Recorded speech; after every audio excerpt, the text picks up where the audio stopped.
At the end of a trip in which he upset old friends and delighted old enemies, Donald Trump emerged bleary-eyed from Air Force One, and yet still clearly very pleased with his achievement.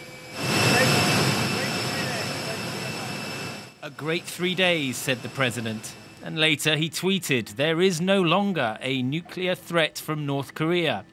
President Obama said that North Korea was our biggest and most dangerous problem. No longer. Sleep well tonight. In North Korea, where the government tends to release news only the day after it's happened, people were just this morning getting their first glimpse of the extraordinary images from the summit in Singapore. The state news agency was lauding Kim Jong Un's triumph and said that sanctions would be lifted as negotiations progressed.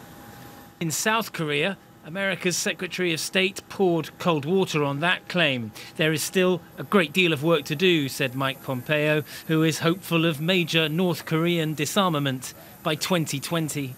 President Trump has spent much of the last week taking a crowbar to some of the central planks of American foreign policy. And while some State Department officials might despair at that approach, the prospect of a devastating war on the Korean peninsula, which was very real just a few months ago, has, for now, receded.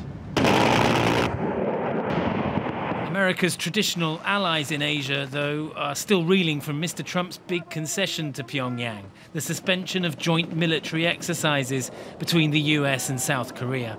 Again here, the Secretary of State reassured Seoul that the drills would resume should Kim Jong Un not negotiate in good faith.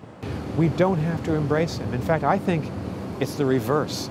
In negotiations like this, I think he might respond better if we were a little bit austere. If we didn't embrace him, if we didn't say he's a great guy, as President Trump told the American and international media in Singapore, he's not a great guy. With the opening handshakes done, American diplomats will start talks with no clear idea how many warheads Kim Jong Un has and no real commitment from him to get rid of them.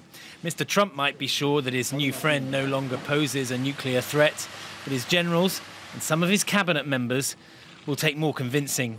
Geraint Vincent, News at 10, Washington.